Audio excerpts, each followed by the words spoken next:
doing this. It doesn't have to mean you do it with us or me or whatever, but this period, these are steps for you to take on your own, with us, with someone else, doesn't matter. Identifying your destructive practices and behaviors will always be part of the transformation process. So let's talk about Stephen. Okay, we all know a Stephen. We all do. But just listen to Stephen's journey. Then we have Stephen quietly abusing drugs and alcohol, a functioning addict. One day, he's supposed to be at work. He wakes up in the drug house, totally wasted, drained, and ashamed. He knows he is better than this. Stephen realizes he's throwing his life out the window. He's taken his whole life and everything that he ever built in life, and he's taken it to be trashed, to be discarded. Stephen asked himself, what the heck is wrong with me? What did I go to college for? How have I been afforded the ability to have the job opportunity that I have? And he hopes he still has. He realizes if no one else knows, he knows the reality that he's ruining his own life because of a habit. Stephen asks himself, what does his reality really look like? Being at the lowest point in his life, he knows he was wrong. He experienced the worst day of self-loathing in his life. Stephen got up and immediately found a place to check into before he could not. Because he didn't even know if he still had insurance, if he had been fired, because he didn't even know if anyone just really knew what he was doing. Now today, Stephen is successful in helping others to deal with addiction. He's engaged in civic and social engagement. He's an activist for successful pathways of transformation. Stephen's mission and purpose in this life is helping others to become whole again with addiction. He went so low, he couldn't go down any further. He's helping build community programs, winning grants for misplaced individuals, and helping create family reunification programs. This is Stephen's story of a transformation like so many others like him. Recovery is one of the most painful yet transformative processes a person can go through. Often than not, the depths of despair are our catalyst for change, when the weight of being is more painful than the prospect of becoming. You understand? When the weight of who I am being in myself right now is so much more painful than who I can become, I have to do better. This is one of the deepest meanings of self. Knowing when it's time to walk away from negative influences in your life. Understanding that negative people, you need to stop with this recognition when it's something that someone's doing to negatively deter you, destroy you, stop you. You need to understand. You don't even have to say a word, but you can say to yourself, hey, listen here, you're a dream stealer. And you're a dream killer. And your recognition is not required or desired. So see you later. Have a nice day. You don't even have to say anything. You can be polite. But you know you fought too hard. You've come too far.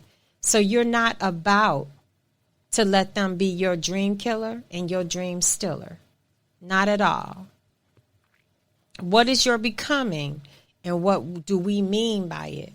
Your becoming is you becoming the person that you were designed to be.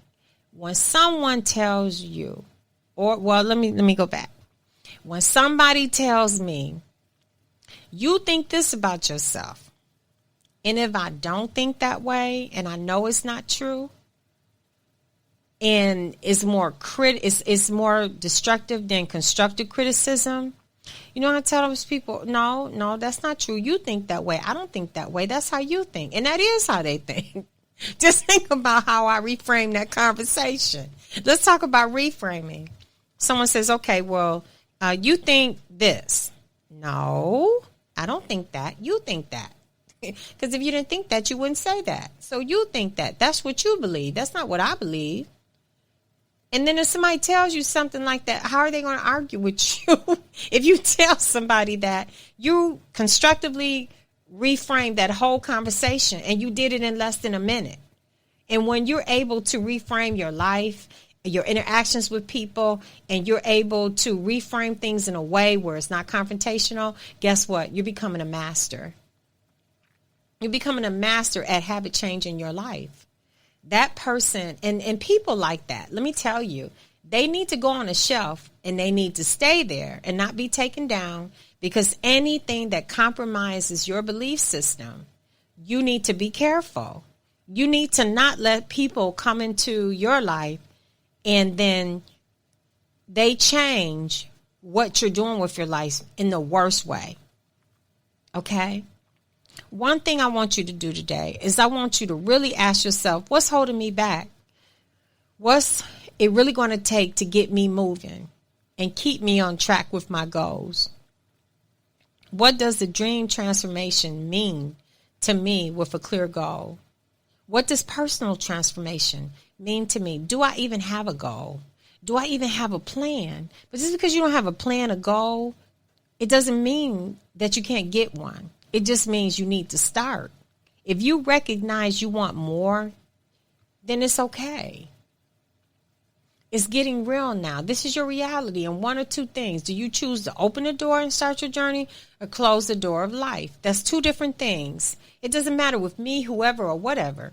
Do you choose to open the door and be on your journey? If you don't go on the journey, then you just close the door of life. If you're constantly opening and closing the door, Father Time will say, poof, be gone. The whole dream has now evaporated in a cloud of smoke. Why is this? Because time is the one factor in life that you can never get back. We don't quite understand how to go back in time or go forward in time. So therefore, time remains the one thing that we can never get back. Okay? And it was never designed to work this way. If it did, then we would have time travel. Okay? Remember how many people have said, if I had it all to do all over again, I would do it differently, because they know they can't go back in time and they made some mistakes. Ask yourself again, what success feel like? What does it look like in my reality? At some point, you must follow your heart and start living your passion. It's a beautiful thing to wake up and realize you're in control of your life. Success may at times feel uncomfortable because of our critter brain, but that's okay. It's okay. Once the newness wears off, you're able to navigate this new feeling of uncertainty into a well-executed journey of certainty. Certainty in which you are now thriving, and not only just thriving, you're adding layers of success. Your journey and transformation now has layers of success. You have layers of success, not just one place, but you're throughout your life. You're layered out. You are layered out in optimal wellness. Mind, body, spirit, soul. And that transformation is showing up other places in your life, leading to successful relationships, leading to successful business deals, leading to so much more success. And this is what we all want. You just have to decide that this is what you want out of life. And in our e-course, you will learn how to transform your life as your life's transformational statement of work. And your life is now your vision board of journeys yet to come with a clear plan of transformation. If you choose to see life as an opportunity, life is what we choose to make of it. Well, it doesn't have to be done all in a day. It's impossible. It's little small steps lead to big changes. One little step, two little steps, three little steps. Small steps, small things that we can literally take in. Now, today I gave you a lot at one time because I want you to know what working with me is like, and what my mindset and skill set is like of being able to work with you. I wanted you to know what's behind the person that's doing podcasts. I wanted you to know that I'm really real. I wanted you to know that I know what I'm talking about, and not just here, just wasting time on different podcast, platforms. I wanted you to know that I believe in what I'm talking about every week. I believe in what I'm doing every week. I believe in my ability to help and reach other people. I believe in that. And so with that being said, I'm just, feeling really good today. And in closing, you've gotten a chance to see what some of our courses will be like. This one is called SSS, the Subconscious Signaling System of Success. It is available January 5th through our website, www.auspiciouswellness.com. All you have to do is look in the top left-hand corner, and it'll be the e-learning platform. You click on that link, take you right in. You pay for it. It's $197. It's an 8-week course, power pack with the downloadable planner, downloadable worksheets, training modules, and you can reach me through support. All you do is just click on the support, say what you want to say, and I'll get back to you. And I'll respond to your questions. And in some cases, when people are working on certain things and their contact information will be in the portal, I will definitely call you and say, hey, I'm just checking in. This is Debbie Smith Torrence. How you doing? So until the next time, I will see you, and I'm out of here. And guess what? I love y'all. See you the next time.